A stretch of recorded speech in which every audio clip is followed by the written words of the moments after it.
আজকে সকালে ঘুম থেকে উঠতে অনেকটাই দেরি হয়ে গেছে। 7:30 বেজে গেছে। বর কাজে যাবে তো তার জন্য ফটাফট আজকে রান্নাটা আগে বসিয়ে ফেলেছি।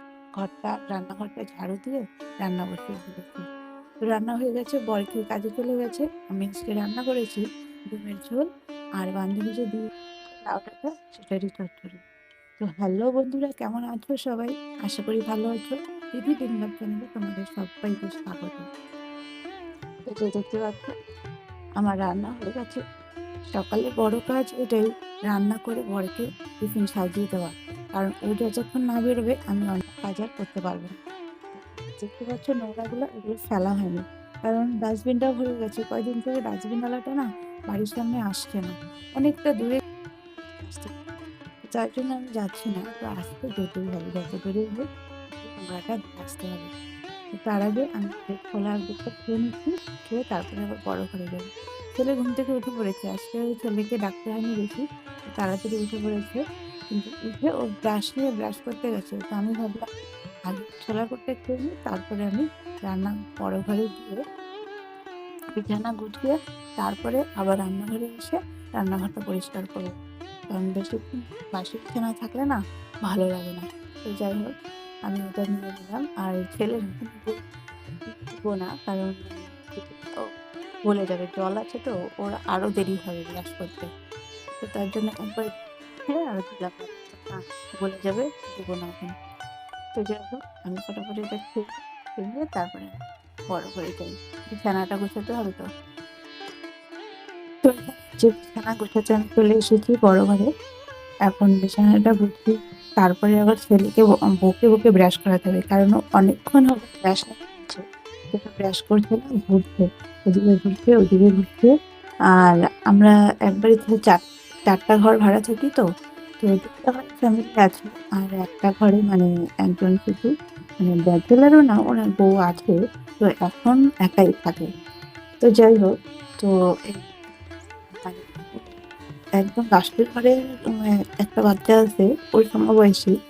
তো যাই হোক, ওর বান্ধবী, তো ওর সঙ্গে গিয়ে গল্প করে রোজ, মানে ওর সঙ্গে খেলে, ওর খেলার সঙ্গী আমাদের বাড়িতে ওই হচ্ছে আমার ছেলের খেলার সঙ্গী।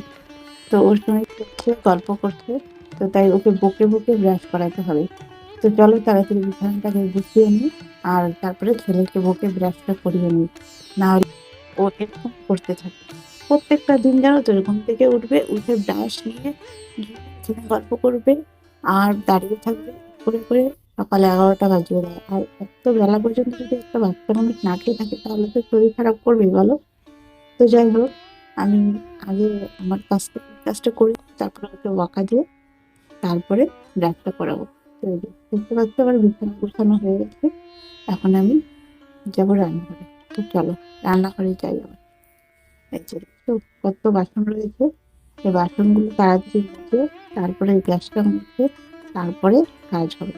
এই যে বাসন মাজা হচ্ছে, কথা বলতে বলতে গ্যাসও মোছা হয়ে গেছে।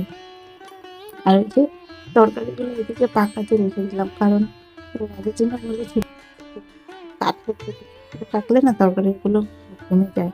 আর পাকার উপরে থাকলে কি হয়, পাকাটা ঠান্ডা তো, একটু ঠান্ডা ঠান্ডা থাকে তরকারিগুলো।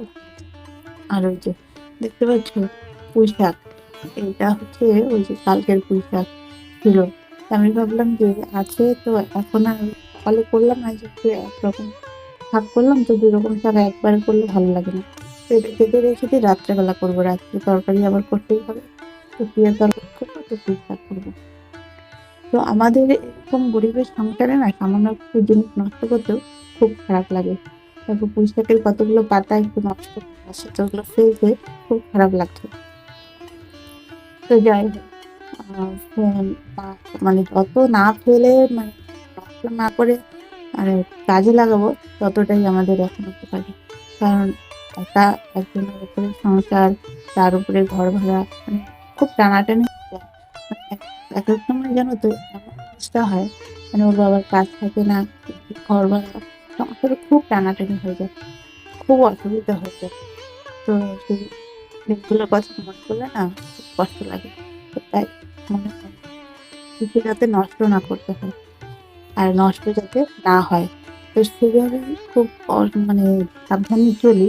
কিন্তু তাও কি করব, গরমের দিন, ফ্রিজ তো নেই। তো তাই নষ্ট হয়ে যায়, শাকটা একটু বেশি আনলে একটু একটু নষ্ট হয়ে যায়। তো আমি ভাবলাম যে শাকগুলো আজকে যদি না করি, কালকের জন্য যদি রেখে দিই, একবারে খাওয়াই যাবে। তো আজকে রাত্রেই করে ফেলবো। তাই আমি কেটে রাখছি। কেটে প্লাস্টিকে ঢুকিয়ে একটু হালকা জলের ছিটা দিয়ে রেখে দেবো। তো শাকটা কি হবে, ভালো থাকে। রাত্রেই করতে হবে না, পুঁই শাক তো একটু নরম, এটা নষ্ট হয়ে যায়। আর সকালের জন্য যদি রেখে দিই তাহলে আর এটা খাওয়াই যাবে না, একদমই নষ্ট হয়ে যাবে। তা আমি ভাবলাম যে রাত্রে তরকারি করতে একটু চিড়ার তরকারি করবো, পুঁই শাকটাই করবো। এখন শাকটা কেটে রাখি, তারপর রাত্রে শুধু আলু আর বেগুন আর মিষ্টি কুমড়ো আছে, ওগুলো রাত্রে কেটে দেবো। শাকটা এখন কেটে রেখে দিই, না হলে এভাবে যদি রাখি না, নষ্ট হয়ে যায়। তো কেটে প্লাস্টিকে হালকা জলের ছিটা দিয়ে রেখে দিলে এটা শাকটা একটু তাজা তাজা থাকে।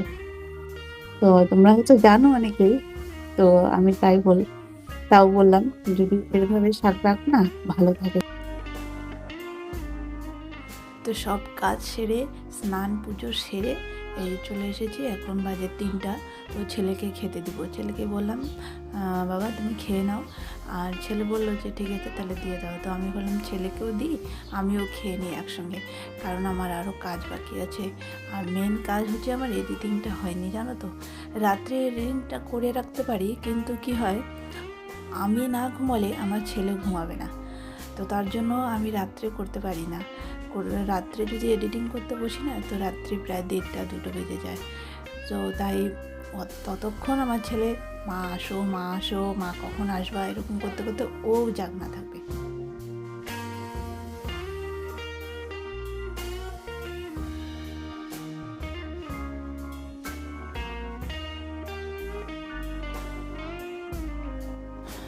তো এখানে ছেলেকে ভাত দিয়ে এলাম, তারপরে ভাবলাম আমিও খেয়ে নিই। তো এই যে আমার জন্য ভাত বেড়ে নিচ্ছি। তো দুজনে খেয়ে তারপরে বাসনগুলো এখন মাজবো না, রেখে দিব, আমি এডিটিং করতে বসবো। আর অসুবিধা হয় একটু আমার বাড়িতে এডিটিং করতে, কারণ অনেক ভাড়াটিয়া তো, মানে 4টা ফ্যামিলি, বুঝতেই পারছো। তো যদিও একজন হচ্ছে ব্যাচেলার, সে বাড়িতে থাকে না, যাই হোক তবু 3টা ফ্যামিলি, আর একসঙ্গে লাগালাগি ঘর, তো খুবই অসুবিধা হয় আমার এডিটিংটা করতে। বিশেষ করে ভয়েস ওভারটা দিতে খুব অসুবিধা হয়, তবুও আমি করি। আর আমার মোবাইলের ভয়েস কোয়ালিটিও একটু খারাপ। তো যাই হোক, তোমরা ভয়েস কোয়ালিটি হয়তো ভাববে এরকম, কিন্তু কী করবো বলো, আমার মোবাইলের ভয়েস কোয়ালিটিটাই এরকম।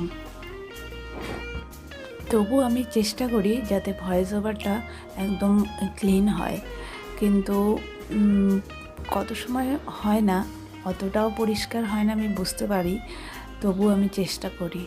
তো এখন মানে আমি যখন ভয়েস ওভার দিচ্ছিলাম, ঠিক তখনই জানো তো, প্রায় 5টা বেজে গেছে। তো তখন বাইরে এমন মানে বৃষ্টি আর মেঘ করেছে। তো তোমাদের মানে মেঘ এতটা অন্ধকার করেছিল না, সেটা তোমাদের দেখানো হয়নি। এই যে বৃষ্টিটা দেখো, মানে হাওয়া যেরকম, বৃষ্টিও সেরকম হচ্ছে, দেখতে পাচ্ছ। তো এখন রাত্রি 10টা বেজে গেছে।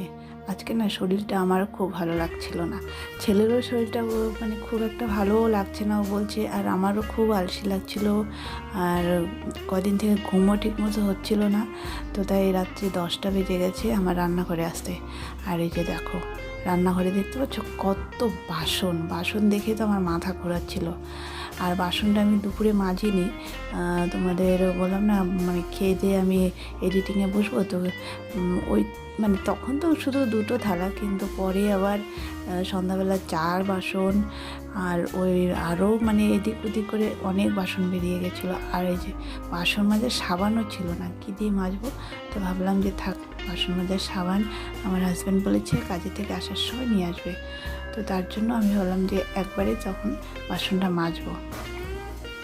তো এই যে ও সাবান নিয়ে এসেছে, তারপরে আমি বাসন মাজছি এখন। তো চলো বাসনগুলো মেজে নিই।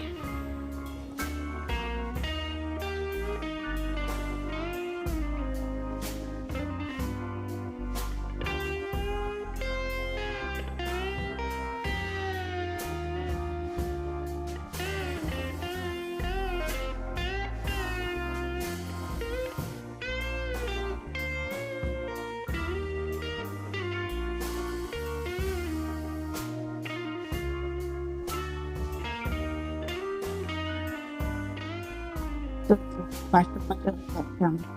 তো বাসন মাজা হয়ে গেছে, তো ভাবলাম যে সকালে ডিমের ঝোল করেছিলাম না? তো সেই ডিমের ঝোলটা তো একটু ঝোল আছে। তো ভাবলাম যে যেহেতু অল্প ঝোল আছে, তো এত বড় বাসন ছোট একটা বাটিতে ঢেলে বড় গামলাটা মুছে ফেলি। তো তাই আমি গামলাটা খালি করে নিচ্ছি, এটাও মুছে ফেলবো। তাহলে সব বাসন ঝামেলা একবারে। তারপরে আমি ভাত বসিয়ে দেবো। তারপরে রান্নাটা করতে অনেক রাত হয়ে গেল, তো বেশি রাত করা যাবে না। এই যে ভাতও বসিয়ে দিয়েছি আমি। তো চলো ফটাফট রান্নাটা করে নিই। আর রাত্রে তো করবো এই যে পুঁই শাকের তরকারি। তো আমার বেশি কিছু করবো, আমি শুধু ভাত আর পুঁই শাকের তরকারি। আর এই যে পুঁই শাকটা তো কাটাই ছিল, এখন শুধু আলু, বেগুন আর ওই যে মিষ্টি কুমড়াটা কেটে নেব। তো চলো তাড়াতাড়ি রান্নাটা সেরে নিই।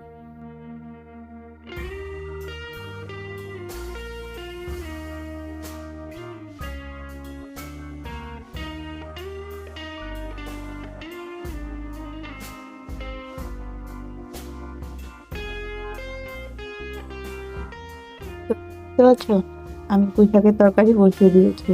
বেগুনগুলো একটু কাটা বড় হয়ে গেছে বলো।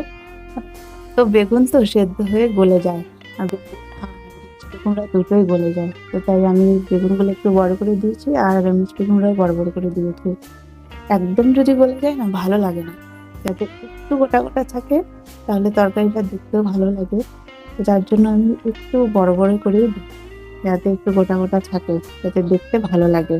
আর একদম গলে গেলে না তরকারিটা একদম মানে কেমন হয়ে যায়, ন্যাতা ভালো লাগে না, সেটা খেতেও ভালো লাগে না, দেখতেও ভালো লাগে না।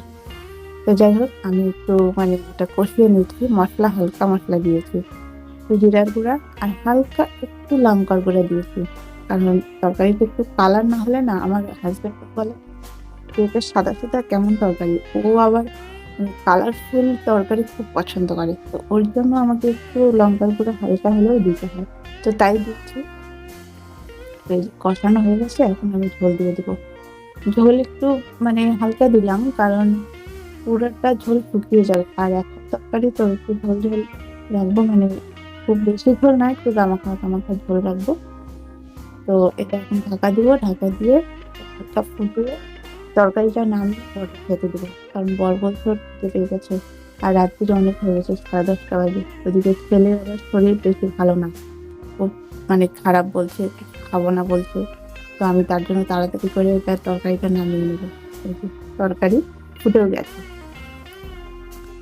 তো আর একটু শুকাবো, আর একটু হালকা শুকিয়ে তারপরে নামাবো। তো সবজিও সেদ্ধ হয়ে গেছে। তো একটু ভেবে তার তরকারিটা একটু ফুটে গেলে তারপরে নামিয়ে নেবো, ফটাফট নামিয়ে নিয়ে ছেলেকে ছেলে তো সরি, ছেলেকে খেতে দেবো না, ওর বাবাকে। ছেলে বলছে খাবো না, বায়না করছে, তো দেখি ও কি খায়। তো যাই হোক, এই যে তরকারি নামিয়ে নিয়েছি। তো চলো আজকের মতো এ পর্যন্তই। সবাই ভালো থেকো, সুস্থ থেকো, দেখা হচ্ছে নতুন একটা ব্লগে। টাটা।